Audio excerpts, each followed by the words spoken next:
Hello, everyone. Welcome back to another episode of the Curious Neuron podcast. My name is Cindy Havington, and I am your host. Today, I'm joined by Alanna, and I'm bringing her right into the conversation because I'm just so excited to speak with her. We've never met. We've had IG lives, but she's one of those people where I was like, I needed to make myself a coffee, and get ready to chat with like a friend that I've connected with online. We align so much in how we view play, and Alanna, thank you for coming on to the podcast to chat with me about play today. Thank you for having me. I'm super pumped. I think I don't know how long we spoke before recording this, but it's just to Yeah, say, like a half an hour. yeah, you have, We're like, we should probably record. yeah, Forget, let's have exactly. a conversation on the actual podcast. And because the thing is that you have such an interesting life, and I don't think I would do justice by like, giving your bio or whatever that is. Just tell us like what you've been up to the past year and how, let's bring play into that, like how you've incorporated play traveling the world. So we sold everything back in June to start traveling full time with our 4 little kids. We have a 7.5, almost 6, 3.5, and 1.5-year-old. Mm. And we just really wanted to explore, and the kids were super eager to kind of get out there in the world. We minimized everything. As I said, we sold most of our stuff. Mm. And we've just been like kind of living through experience and really enjoying being immersed in different cultures. And the kids have picked up language. They are just loving like playing with kids from all over. It's so incredible to me. One of the best gifts I feel like I've witnessed this whole time has been watching my kids who don't speak, they don't speak fluent Greek or fluent Mm. Spanish. And they just start playing with other kids, and they're doing the same things, like they're digging holes in the sand, right? Or they're building with rocks on the beach. And it's just incredible for me to witness. I knew that like as an educator and as somebody who is very well sort of versed in this space and well researched and well read and everything, that I know, right? Like I know that that's happening all over the world, but to just watch it with your own Mm. eyes has been really magical for me, and just kind of solidifying like, see, I do know what I'm talking about. Yes, this is stuff that's, these are kind of these same play patterns, and how kids are playing across the world. It just has been a really, really special experience for me. So, but yeah, Did it's been fun. Been did crazy, but play fun. I can't even imagine, especially with 4 kids, like, honestly, I think it's just so cool, like, I can't think of a better word, like, it's just amazing to take off and do this, and I'm wondering if play looked different for your kids when they were home, when they had play like, toys and Mhm. friends that they were used to seeing, were there video games? Like, what did play look like when you were living at home versus now? You told us a little bit about, once you took off, but I'd love to compare the 2 to understand a bit more about that. So when we were home, when we bought our last house, we bought it because it needed a lot of work, and I love renovation and designing spaces, which is part of what I do is help people design playrooms. Mm. And so we basically bought this house with the intention of creating this incredible play space for the kids, and we did. And so they had a massive, playroom right off of the kitchen. They had all the toys that I love and always brands that I bring into the space. They had a climbing gym. They had, just really special things. It was very sad to leave. I will say, like part of me was like, oh, I've spent so much time curating this space, and Mm. it's beautiful and it's inviting. And the kids, I mean, they would play all day in there, hours, hours, hours at a time. And so it was definitely hard to leave. We minimized a lot of toys. We sold a lot of stuff. We gave away a lot of stuff. Mm. We, gave to my my niece. We did keep a few things, right? And we brought stuff with us, but play obviously at our house when we had a sort of more stable home. It was more consistent in that sense. The children knew where their play space was, right? Like I'd say, go play, and they went into their playroom, and that was it. And I think that they had more variety of Mm. toys, right? Because obviously we had a space, so we could have 3 different sets of blocks, and we had the Magnetiles and the Legos and all the scarves and all the dress up and all the things, while sort of trying to keep it still minimal, but we had a lot of options. Whereas when we started traveling, we really, each of them had about a paper, like an 8.5 by 11 sized paper. It wasn't paper. I'm sorry. I'm saying the size of a piece of paper, like little zip bag, Mhm. where we packed. That was all they brought. And so Wow. they each had, the 3 older ones, the baby didn't really, she had a few little rattles and things like that. But they brought, a few, my son brought a few dinosaurs and some cars and some tops, spinning Mhm. tops, and a deck of cards. And then my daughter brought some dolls and some little figures, some little mice figures, and we brought Mhm. a couple play silks. And so we ended up ordering a set of Magnetiles and a set of Legos Mhm. because we got to the point where we were in a place for 3 months. And my oldest was like really needing a little bit more. He really loves building. So we invested in that and had them delivered to us via Amazon. Thank you very Oh much. my gosh. Um, Amazon Portugal. Actually, it was Oh, shit. Amazon Spain delivering to Portugal. Wow. So, um, but honestly, they don't care. They Mm. didn't care. They really didn't. They played more outside.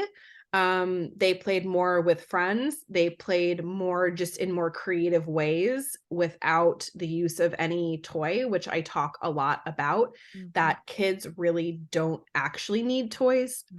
Play is so natural and instinctual for them that oftentimes the toys that we're buying are actually inhibiting that independent play Mm. for a variety of reasons. And so we a lot of times feel like, oh, if I just buy this toy, my kid will play. Yeah. And reality is your kid's going to play no matter what. They will play if you put them in an open field. They'll play, they'll hop around, they'll play tag, um, they'll create a game with sticks and rocks. Mhm. They do not need toys at all. And so as much as it like pained me in some ways to leave behind a lot of the stuff that we loved, the bigger items, we had some beautiful, swing and a Mhm. climber and a rocker and just some beautiful wooden things we kept, right? We still have them, but Mhm. we didn't have access to them. Yeah. Um, I knew, like, again, I was like, I know they're going to be fine. They don't really need this stuff, but I'm like, but I love it. Yeah. It's beautiful. But they really didn't skip a beat. They honestly Mm. didn't. They, like I said, they're, really into, my son got into really into chess. So we have like a little travel chessboard, cards, and we picked up, a few art supplies along the way, Mhm. puzzle here and there. Um, and that's So been that. looking back, if you were to come back into that home that had that space, would you recreate it the same way? Or now that you've been gone for a little while, would you have less? Like, what would change for you? That's such a great question. I think that if we had the space, I would absolutely bring back a few of those pieces. They are just so um beneficial. Mm. Like, for example, we had a climber, a Pikeler triangle. And, my kids played with it from birth, as soon as they could move, right? Like when they're 9 months or Mm. 6 months and they're starting to try to pull themselves up, all the way through my 7.5-year-old who would stand on it and jump and like do flips off of it and read underneath it as a real. So Mm. it's just these things like, some of these sort of more special things that I'm thinking about in my mind. I'm sitting here like kind of daydreaming, are things I would absolutely bring back. At the same time, I think that, because I work in this space and because I sometimes will work with a brand, or I'll like sort of want to test out a toy. I'll buy things that we don't necessarily need, more that I Mm. want. And so we definitely ended up with probably more than what I would say I would want if I Got it. really Yeah. went back and was, if I was like working with a client or something, I would be like, okay, that's too much. But because we had it, we kind of made it work. And we would have, I would send a set of blocks to my mom's, and one was upstairs and one was downstairs and things like that. But absolutely like not necessary to have Yeah. all of that, if that makes sense. Yeah. Um, so I think that some of it we would, and some of it we wouldn't. Our space was definitely a beautiful, very intentionally crafted one. But again, Mm. it doesn't. And I like to reiterate, because I think sometimes parents think like, oh, I have to have this, this beautiful picture perfect Instagram worthy Yeah. playroom. And it's like, not at all. Number one, you Yeah. don't even have to have a playroom. You can have a play corner, or, Mhm. you can be using your dining room as a double duty, right? Mhm. Half of us don't really use a dining room anyways unless we're eating in a more formal way. Mm. And so there's a lot that you can do with a space that doesn't require you to have a dedicated playroom. Um, I so love that you're I like mm. to caveat that, because Yeah. sometimes people are like, I love oh, that I you're don't saying have that. a space, or I live in an apartment, Yes, or, exactly. and it's like, it's not about that. Kids are little. They don't need big spaces. They really don't. I think the category of like open-ended toys, I talk about it a lot, but then some parents are questioning what is that? What is open-ended? What is an open-ended toy? And like sometimes I think we talk a lot about like, the rainbow and all these blocks that might be expensive, and they think that it's only that we can buy. Can you talk a little bit about that in terms of like if we do have an apartment, like what kind of toys should we invest in or, have in the play space to lead to that independent play? You spoke about your kids, like you saying just go play. And I know there's a lot of parents that will say go play. And I often say like it works like 1% of the time. Like, because it's hard. Like when you say go play, it's very different than having like an inviting environment to go play, right? Yeah. So how do you make that work? How do you say go play and your child does it if you're in an apartment or perhaps you don't have the right toys? So I think the thing is that again, like it's a child's natural instinct to play. And Mhm. a lot of the times and this is said with the most love that I can absolutely give, right, in my heart, is like we as parents, we like ruin that for the kids, right? Like I know we what you mean. you're right. Like Yeah. I'm Yeah. not Yeah. it's we It's not do it. intentional. No, we do it Mm. out of love. We want to participate, we want to engage. We we feel pressure from we see all these activities, Mm. popping up on our feed and we're like, oh my god, look at this person, they're doing all these activities or these fancy sensory bins or this craft or that craft. And at the end of the day, all of that stuff is actually sort of almost, and I hate to say this, taking away from that child's natural instinct, Yeah. because the more that we're doing for them, the more that's adult led, the more that we're structuring their playtime, the less that they have time to actually really sit in that and just do their natural thing. And so I think the thing is to focus on, it doesn't matter how big your space is, it doesn't matter what kinds of toys you have. You could have no toys. Literally, you could have a couch, right? You have a couch, you have some cushions, some pillows. Your kids will play floor with a floor is lava. You have Tupperware, your kids can stack. You have, tops and like lids and tops, your kid will put on and take off, put on, take off. You I mean, you get an Amazon box. Mm. Like your kid's going to play with that for hours, and there's a reason, and like you said, it's because it's Mm. open-ended. So I think the and I so open-ended toys, to kind of get back to that, they're just things that are going to inspire, Mm. imagination. They're things that are there's infinite ways for a child to play with that toy. Whereas if you have something that's more closed, so there's also a spectrum, right? Like open-ended box, and open-ended, like maybe a truck, right? A Mhm. truck isn't as open-ended as a box, but it's very open-ended in the sense that they can play with that in such a variety of ways, and it can spark a lot of imagination. And then you have closed toys, which are things that, I have made the mistake, I would say, of sort of not talking about this enough, like talking all about open-ended toys, and they're Mm. amazing.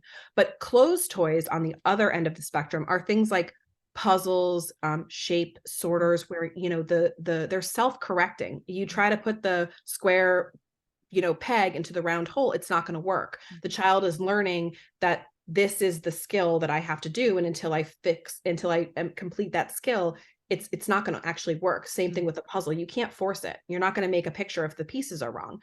And so having a closed toy like that, or a closed material, which is all Montessori materials are this closed, this idea of like this closed toy or closed material, Mm. those are great. Those are fine. It's really where we get these sort of more closed toys that are also typically like these trendy toys that have batteries. They light up, they sing, they dance, they do all the work. And so when you have a toy that does all the work for the child is not doing the work. And so Yes. therefore the child is going to get out of the habit of doing the work. Mm. And they're going to be so used to this constant stimulation and the constant, you can speak to this, the constant dopamine, right? Mm. It's Mm. like I press the button, ding, I press the button, ding, and It's then they entertaining the want. child. Exactly. Yeah. It's so passive. And so it's one of those things where it's not to shame or blame or make you feel bad for buying those kinds of things, because when have you ever seen like wooden blocks advertised? They're not, because you buy wooden blocks and your kid will play with that for 15 years, and Exactly. kid Yeah. generation, so you're not Yeah. like, no one can sell you, right? Like it's like one and done. And so that's why it doesn't get advertised, and we think, oh, this trendy toy or this top 15 toys of 2022 or whatever, and they're all these trendy things, and yeah, your kid might like that for a week or two, but what happens is they play with it, they master it because it's closed. So they master the skill, Mhm. press the button, it sings a song, press the button, it sings a song. They get tired of it. Okay, I've already been there, done that. And then that's it. It's done. They're not playing with it anymore. It ends up just in the junk pile. And that is the stuff that most parents are purchasing. And it's not because they want to like not do right by their kids. Mhm. It's because how would they know? This is what's out there, right? When you look at the advertisements and you even see like the slap of the education label, this is educational toy. I'm like, Oh my that's a joke. gosh. I know. I can't even, like, don't, that's a whole Yeah. separate I podcast is like, talk let's about talk that educational toys. I'm like, yeah. there's no toy that is educating your kid. Your child is learning through doing. And so if they're not actually doing anything, they're not educating, they're not being Mm. educated. But whew, Yeah, and there's I talk about this too because it gets to me. They use it so much in marketing and educational. By definition, there's a journal of pediatrics that says like a true educational toy is one that increases interaction with the caregiver. mhm, So if not you're the opposite. yeah, Yeah, exactly. So take the batteries out and use that little dog that sings or whatever it is and like make it bark with your voice. yeah, Have them make it bark with their voice. You sing the alphabet or whatever it is. But yes, that's what we're looking for in an educational yeah. toy. And I love that you're bringing that up too. Yeah, So it's yeah. definitely one of my biggest like pet Mm, peeves because I feel like it's just this trap that parents fall into.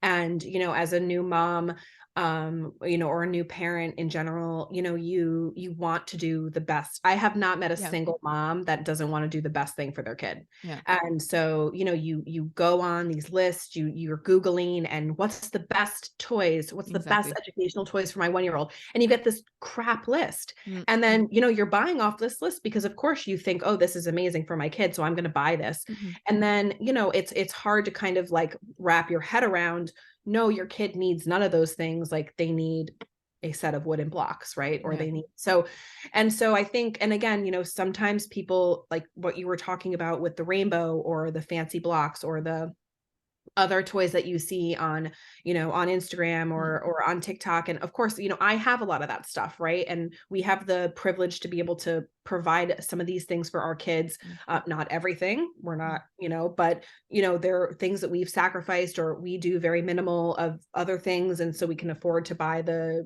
$75 block set or yeah, whatever it is. But at the end of the day, you can go to any thrift store or Goodwill or whatever, like you will find wooden stacking cups, wooden blocks, little peg people. You could go to the dollar store or like a Michael's or Walmart, or any, I mean, I don't like love Walmart just for other reasons, but just any other sort of lower yeah. price point Dollar store store. and We dollar find them a store. lot at the And dollar you store. can Yeah. find little wooden rings, little peg Yes. people, Mhm, little blocks. You do not have to spend a lot of mm, money for these like fancy sort of Instagram worthy mhm, toys. That said, I always try to reiterate that there's number one, a reason often that these more wooden handcrafted toys are more expensive because they take a lot of time. yeah, They're made by small shops. They're made by like actual humans who are mm, sitting there carving the wood, painting the wood, dyeing the wood, staining the wood. So mm, there's a reason often why some of those things are more expensive, and I like to give credit to that. I think that, when if you have $100 to spend, I would say go buy the $100 blocks, not go buy the 25 little, yeah, plastic little toys. mm, Um, because that's a better investment. You're supporting us, more often than not, a small shop. And so finding and thinking that you have to find, again, getting in this trap of like, oh, I have to buy that exact thing. yeah, And then going to find like the knockoff mm, that is not necessarily made in ethical ways and things like that. I try to encourage against that. It's yeah, better to buy it used, yeah, buy it secondhand, buy yeah, it used, look on Facebook Marketplace, ask around in groups, look for donations, things like that. I mean, there's so much stuff out there. It's better for us to be reusing and reducing our purchasing yeah, anyways. And mm, so, if you're looking and it's okay to give, a secondhand toy as a gift, right? Like if you have exactly. Yeah, found this beautiful set of wooden blocks at the Goodwill for $5, who cares, yeah, right? They're just as valuable as the $100 version. It's the yeah. same brand, same thing, but just a different. So I think that's just sort of a few words about like the toy kind of feeling like this envy of Yeah. toys and seeing what you see and um And just I knowing your kids don't need that, and they I don't need think you to spend a lot of money. No, exactly. And I think also sometimes as parents, even to like stretch that out a bit more, but to, like, even if we have all those toys, there will be moments where our kids don't want to play or that we're struggling with getting them to play, right? Like I want to like kind of like expand everything and look at it from different perspectives, because I do know that some parents say like I have the blocks and my child's in playing with them. I think there's a lot of learning that has to be done. And you Absolutely. mentioned our role as a parent as well. You know, I was speaking to a local school board here in Montreal this week actually for a podcast, and they brought back play into preschool. Uh, if I say brought back play, preschool And wasn't something here that we had to do in Montreal. You mhm. would have daycare and then you'd start kindergarten. But now they brought in preschool in the school setting, but they don't want it to be the same kind of learning as, you know, grade 1, grade 2. So they brought in play, and teachers are sort of struggling to undo what they've learned, that sort of didactic learning, and they don't know how to incorporate play to help the kids learn. So our role is, there is a role that we have. What is the role of the parent when we're at school? Because we are buying those toys that are like the hot toy of the year because they're teaching, let's say, alphabets and counting, and we see that as a really important skill. But the skills you learn when your child is allowed to explore an environment is very different, and I would argue even more important. I would Mhm. absolutely argue more important. So Mm, I was a teacher for over 10 years, and part of the reason why I left the school system was because I had probably a handful of students over the course of the decade plus that I was that I was teaching in the public school system that really wanted to learn, that mm, they were there for the right reasons, right? Like they were curious and they were asking questions and they were thinking and they were taking risks and they just wanted to grow and learn because of the joy of learning. And the rest of the students were completely paralyzed by this fear of failure. They, mm, God forbid, they don't get the answer right on the test. Is this going to be on the test? Is every single thing that you want them to do, is this going to be on the test? yeah, Are you going to be grading this? And it's just this like everything becoming so externally like from an yeah, external motivation mm, standpoint. And so I think that we do, as parents, have a lot to do with that. And so that's part of why I left, because I said, okay, well, if I can't change it from within the school system, maybe I can work with parents to get them into a better place so that the children aren't getting to that point. Because mm, once they get to that point in high school, there's not a lot of getting back from it's that. hard to Like, undo it. it's really hard. And I Yeah, mean, I did the best I could for 10 years. And I will say, yeah, of course, I had a few students sort of turn it around from that perspective. But it was really just very, very disheartening as somebody who is kind of sees themselves as a lifelong learner and really thinks that that is one of the most crucial skills that we can give our kids are these more soft skills, their critical thinking skills, their questioning skills, their mhm, ability to regulate their emotions, to work together as a team, mhm, to be strategic in their decision making, to I think I said manage their emotions. These are like soft skills, right? And it's like, no, no, no. Those are the most, if you don't have those things, you might learn the alphabet, you might learn how to count, but you're gonna like your learning is gonna end yeah, because mm, if you don't love learning, your learning is done and we've lost you. And so just for yeah, me, yeah, it's just like mm, play. And like you talk about first and second grade, and I'm sitting here thinking like my 7.5-year-old's in second grade. He plays all the time, but I can tell you that most 7.5-year-olds don't. mm, They're playing on computers or they're playing yep, on tablets or they're playing video games mm, and they're sitting there mind-numbingly, hitting buttons. mm, And we would live in a neighborhood where I mean, he'd be the only kid outside playing. And I'm like, what are all these kids doing? What's happening? Oh, they're watching TV, they're playing Roblox, they're mm, playing Minecraft, they're doing this. And I'm like, and they're like, oh, they don't play with blocks anymore. And I'm like, your 6-year-old doesn't play with blocks. Like so I young. literally could cry thinking Yeah, about that. It's yeah, like, no, that's not normal. Like mm, we've come to think that it's normal because we see everybody else's kid or even our own kid like not playing anymore once they hit 5, 6, 7, 8. mm, And we seem to think that that's a normal thing, but it's absolutely not normal. And we need to stop normalizing it because mm, it's really actually damaging for our kids. And it's sad because I think, again, when you see everybody else, you're like, oh, well, so and so is doing this. And so I guess it's okay. Or, and so thinking about first graders and second graders not having play as the main part of their day, it's just, you wonder why kids hate school. You wonder why kids don't love learning. I Thank mean, you. I'm it's so just, happy. it's such a, Yes. and it's hard to hear, right? Because, Mhm. and this is where I get like emotional, because it's like, there's not a lot of choice for Mhm. parents. Like you got to send your kid to school, you have to work, right? Or maybe you have the privilege of not maybe being able to keep your kid home, and that's amazing, but not everybody has that choice. And so when we have systems in place and systemic things in place, right, that are detrimental to our kids' well-being, physical well-being, mental well-being, social well-being, and we have normalized that, and we're like, oh yeah, your kid's just going to go to school and hate school, and they're going to hate waking up in the It's morning, just part and of they're it. going to Yeah. be addicted to their phones, and Mhm.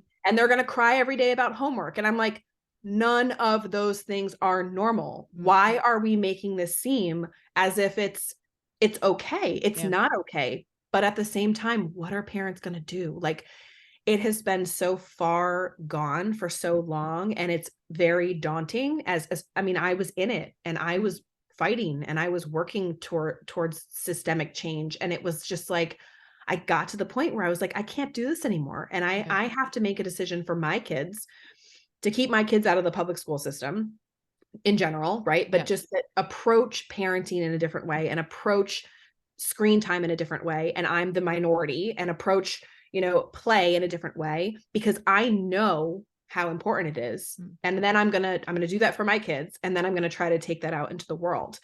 And I think What? that it's so sad. Like what you said, it's like, oh, they Mm. don't want it to be. And that the teachers are sitting there thinking it has to be. And Mm. it used to be, I feel like even just years ago, where like the vast majority of teachers were like against it. Like they're like, no, kids have to play, we don't need to be doing all these academics at Mm. 5, 6 years old. And I don't know, I've been out of the system now for a year and a half, 2 years. So like, I don't know what the word on the street is anymore. I'm kind of like out of the system, and out of that like little, you Mhm. kind of have this like camaraderie with people. Like maybe teachers are starting to kind of drink the Kool-Aid a little bit. Like maybe Mhm. they are, I mean, they're exhausted too. They're exhausted. I mean, I'm not blaming them at Yeah, all, because I'm right? But picturing like if there's other teachers that want it to be child-led and play-based, how do you do that if the whole system is pushing you into like right with what happened to you?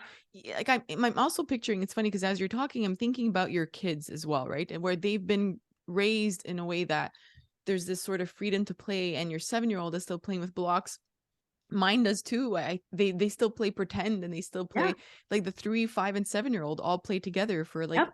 hours, like just Wait, together, you have a just 3, 5, creating. and 7-year-old? Yeah. Oh my God. That's But just to crazy. say they Okay. but they play They together all do. the time. And I it's work for from hours a home. day. Hours, hours and hours. They create the most random things.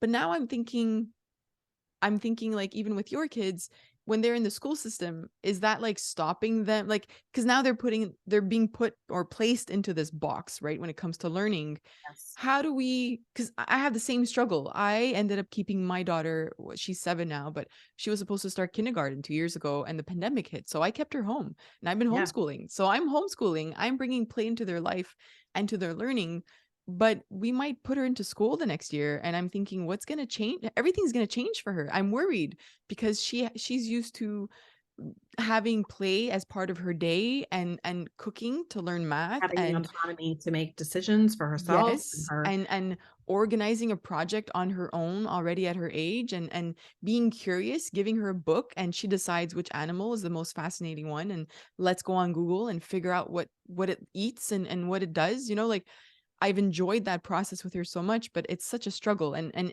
I think it all comes back to when they were young and what I was hearing about play. Like we were talking about the clothes, those close-ended toys, or those the ones that you press buttons. And I think that as parents, we're just trying to teach our kids certain things. But how do we undo everything that we're talking about? Because it starts from when a child is born, where It like my does. brother-in-law just had a child, and I was like, he's like, which toys do I need? I was like, none. No, and None. Absolutely none. Like, you Man, don't need it's it. funny that you say that, because that was another reason why I actually started this business, was Mm. because I was just in these parenting groups and seeing moms post like, "How do I stimulate my 6-week-old?" And Yes. I'm like, "You what?" I'm like, Yeah. "You should be sleeping. Like, Yeah. what do you mean stimulate your 6-week-old? They're literally either nursing or having a bottle and sleeping and pooping. That's all Mm. they should be doing." And Mhm. they're awake for 30 minutes at a time. That's literally them, their eyes open looking at your face. That's stimulating That's enough. stimulation. Yeah. And so we think that we have to, and this is again goes back to this trap, and it becomes this vicious cycle. We feel as parents, we have to stimulate, we have to educate, we have to Mhm. teach, we have to we have to make our kids do these things, right? We have to make sure that they are become these people. But what we don't realize is that by doing that, we're actually impeding their natural development. Mm. And so when you're looking at a baby and that baby is looking off at the shadows on the wall for 5 minutes and or starting to stare at their hand, that's them playing. Mhm. And so we take their hand away and we give them a rattle, shake it in their Mhm. face, because we think we have to stimulate them. Yeah. And now we're already starting to like condition the brain. And you can speak to this because, I am not a neuroscientist, a fancy neuroscientist, but I know what I know. Like, I'm a very well-read person and I'm educated and I'm really, like I said, I'm a neurodiverse individual. I Mm. remember stuff that the vast majority of people like look at me like I'm crazy. And I'm like, how do you not know that? Really? um we're constantly stimulating the brain, and it's Yeah. lighting up from birth. Mm. And then we wonder why our kids constantly need to be stimulated and are Yeah. constantly bored or are needing us to step in over and over and over again, because their brain has literally been conditioned Mm. to constantly need the stimulation. Yeah. And so I think that, like, when you talk about sort of course correcting, and again, it's like the preface that we are all human. We're all going to make mistakes, whether it's, you know, mistakes while we're disciplining, or mistakes, which, that's a whole separate topic, but Mm. mistakes with where we send the kids to school, mistakes with how we potty train, mistakes with, right? We're all going to make mistakes. And I think my biggest takeaway as a parent is that if we can normalize making mistakes and then saying, okay, I learned something new that's changing what I understand. At first, I thought this, and now I realize it was wrong. And now I think this. Like, it's okay for Mm. you to learn something new and change your approach. It's okay for you to have given your kid a screen since 6 months to now say, oh, Yeah. this is not Yeah. good, and then do something about it. And instead of getting like a lot of the times I find parents, and understandably so, get super defensive because you feel like you're being Feel bad. attacked, right? And Yeah. you feel so personal. It's so personal and it's so emotional and overwhelming. And you of course you're trying to do the best for your kid.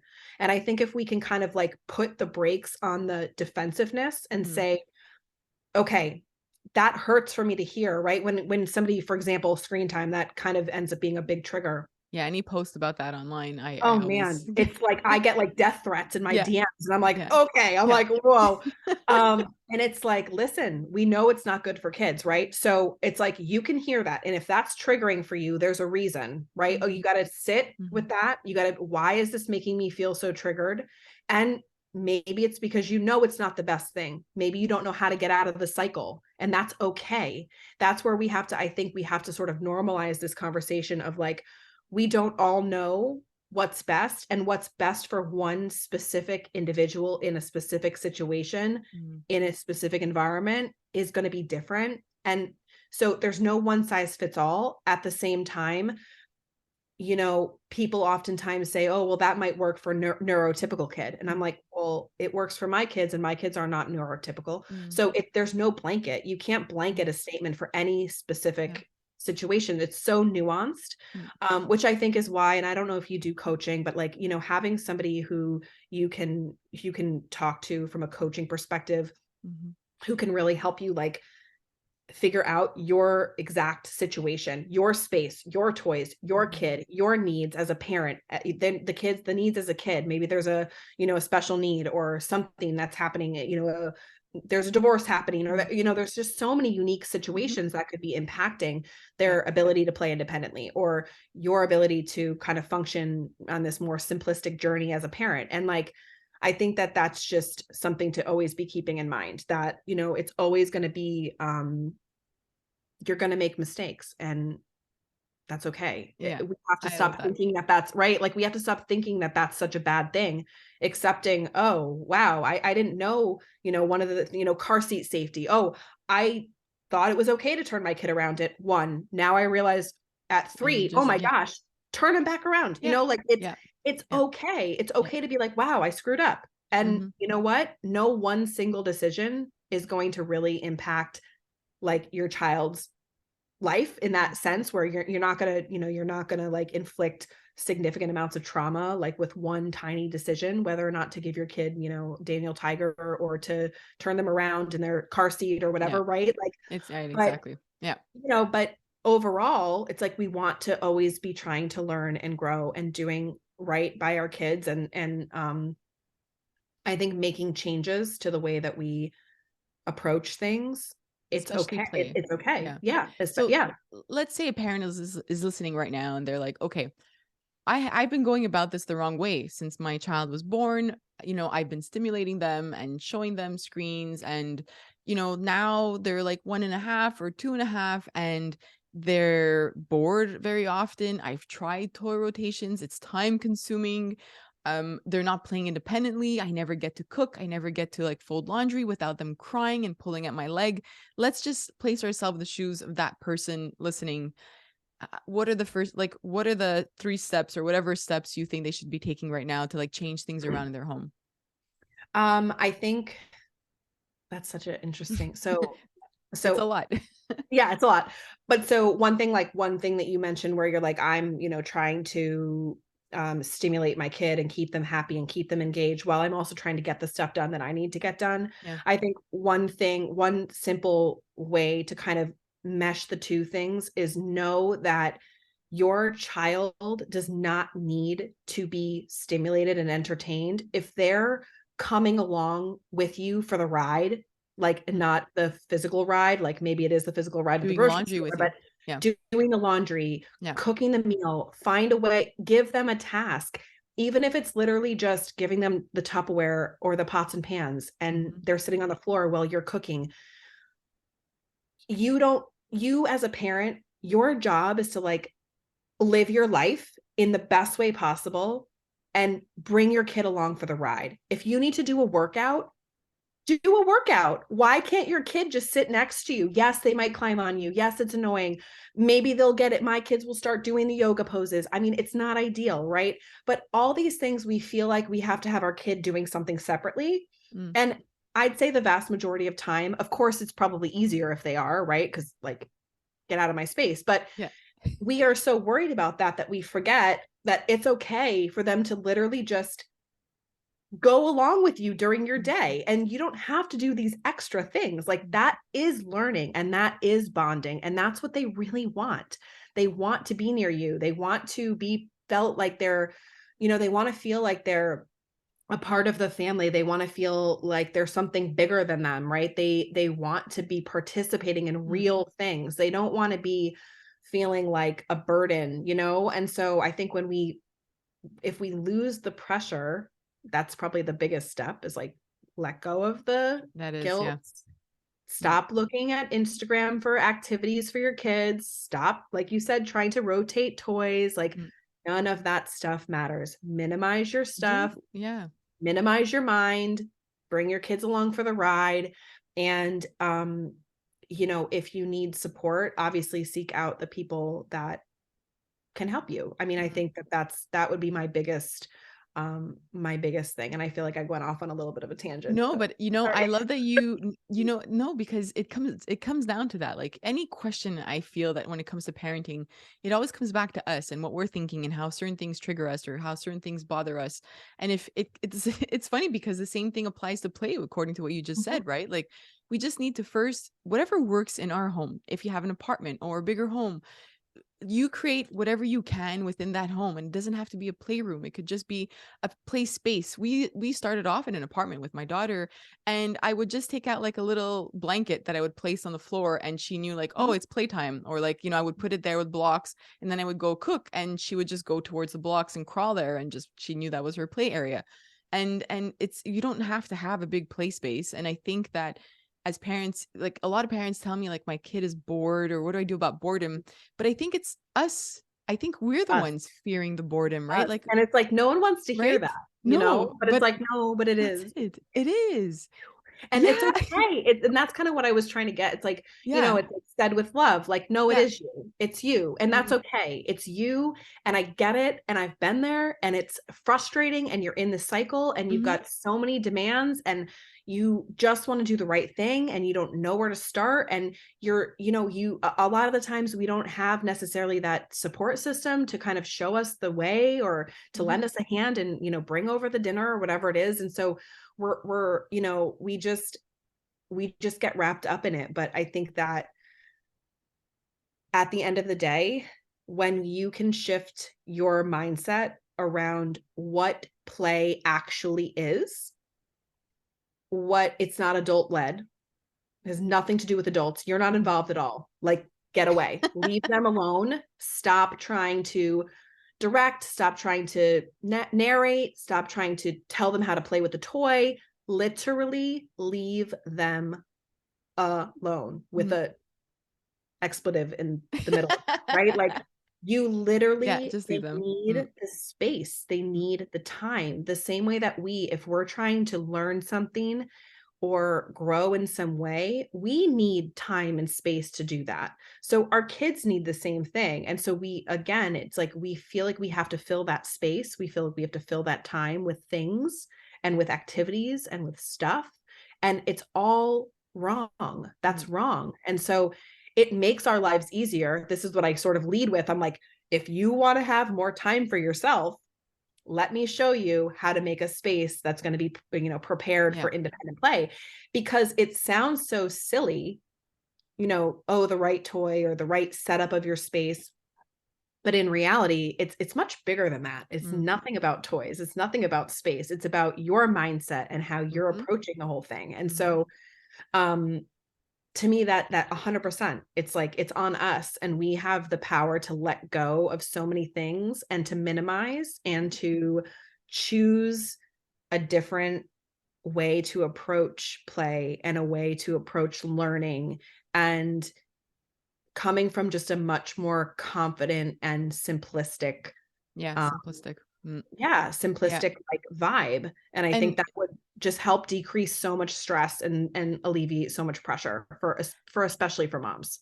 I really do think, and I think it's that guilt as well. And we're coming near the Mhm. end of our conversation, but there's one thing that I do want to point out, because I experienced this myself. It's like you feel that because you're home. I remember on mat leave at the beginning, because I'm home, I should always be with her. Like I was always with my daughter, and I had the guilt of stepping back if I had to do the laundry, or start dinner, and then she was alone. And I want to say that because I'm sure there's a mom or a dad or somebody or caregiver out there that might be experiencing the same feelings of like the guilt that you're home or you're with your child at that moment. You brought them back from school or daycare, and you should always be with them. But it's not Mhm. that. Like, I think when you approach it from the way you said, of just they could be playing on their own, and then you could bring them into, you have to fold laundry, and they're with you, and you can be chatting, and you can connect. It's okay to connect with them in About different connection. ways. It is Mhm. about connection. And also, it's okay if you're just playing with them for like 5-10 minutes as well. And I found that for myself, when I had to prepare dinner, especially when I had three of them, I would kind of sit with them and connect with them first. And it made it it was much more easy for me to step away from them, because we had taken that time to play together anymore. So Yes. that play together. So I do want to say to anybody who's listening, like, I do think we have to step away a lot more. But Yes. if you enjoy it and you want to take time, we're not saying you can't do that either. Like sometimes people No, look at it as and people extreme. get so mad. Yeah, Like, I'm yeah, like, I don't play with my no. kids. And they're like, you hate your Oh, kids. And I'm like, how dare no, no, you? no. I'm like, my kids and Yeah, I do a lot of stuff together. yeah. I am not on the floor playing dinosaurs, right? Like, we, And some like, parents just don't like before doing this. that. No. And Mm. most parents don't like it. And it's Yeah. okay. It's okay that you don't Yeah. like playing with your kids like in that way. And I don't like it either. And that's why I don't do it. Yeah. Um, And, just before recording this, my son was kind of like in my space and I was like, I only have 10 minutes. So we played catch. Like I literally inside, we had a little foam ball. We were rolling the ball back and forth and his face was lighting up. Now, it's like you said, it's about connection. If you can connect with your kids and be intentional, I think that's the other thing is like our lives are so busy. And so we feel like we're going from one thing to the next and it's really overwhelming and we feel like we have to do all the things. But if you spend a few minutes in the morning, a few minutes in the afternoon or the evening, it's like sort of if your kids are a school age, it's like a few minutes in the morning, a few minutes after school, a few minutes in the evening, and really connecting. And other than that, your kids can do their own thing. They don't need you hovering. They don't need you in their space. They don't need you constantly having, feeling like you've got to be engaged with them. It can be as easy as in, like you said, you're folding laundry and then they're, in the other room, or you give them the socks. Hey, fold the socks. Exactly. My kids love to help. And really, at night, reading books together or doing something calming, doing a puzzle, in the morning, like, start your day with a long hug. What's the amount of seconds? Like 10, 15, 20 seconds or something like that, they say to like I don't know. release the Oh yeah. oxy, whatever it's called. Like, it's like start Yeah. your day really Yeah. intentionally and making sure that you are connecting. And then know that it's okay to say, I'm in the middle of doing something. And that can be, I'm drinking my coffee. I'm not reading a book right now. When I'm done drinking my coffee, I'll come. In the meantime, Exactly. you go look at the book by yourself. It's okay to say that. Like you are a human. You have your own needs. You are not at the beck and call of every single whim of your children. And when you do become that, number one, you lose yourself. You become resentful. You become irritated, and you're less likely to be a good parent in the Yeah. sense of like being True. able to discipline and things like that and make good choices from a parenting perspective in that lens. But like your kids are also witnessing that you are just totally giving up on your own needs. And I think that that's not a message that we want to send. Yeah. So having those boundaries, like for me, it's like in the morning, I have some, like I get really overloaded from an auditory perspective. And I'll say to my kids, like, no, like I'm done. It's not the time. We're not doing loud play. We're not, we're in a house, staying in a house right now where that has a lot of light up toys. I'm like, you're not pressing that button 100 times in my face at 6:30 in the morning. Yeah. Like No, the toy is not happening. gone Yeah. until, and it's okay to set those boundaries and Yeah. to say, I'm cooking dinner. When I'm done chopping this onion, I'll read one book and then I have to go back to do this. And just giving them those touch points and really, I think the consistency. And if they are securely attached, which most children are in a healthy home, they're going to be fine. They don't need to actually be attached to you 24 hours a day. That's Yeah. like not a thing.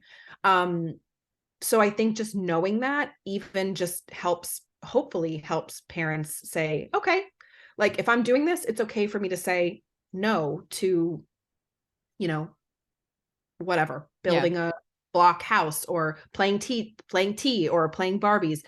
If you want to, great. Like you said, no one's telling you you can't, but also keep in mind, like that's not your, you're not constantly doing that, because then again, that's going to set up for this cycle of like, Yeah. they're going to always expect you to be Exactly. sort of their playmate.